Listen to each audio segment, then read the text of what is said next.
What's up guys, in this video I'm going to show you how you can save a TikTok filter from a video that you're watching on TikTok. I mean seriously, you can save a filter that someone else used so that you can reuse it on your own video later. So let me show you how you can do that. You see this yellow mark right here? Just click on it. Once you click on it, it opens this page up, and if you look up, it says add to favorites. Now you can also see all the people who have also used this same filter. So I'm going to click add to favorites. Done.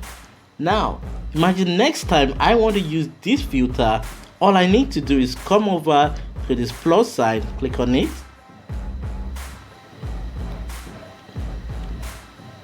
then come over to effect,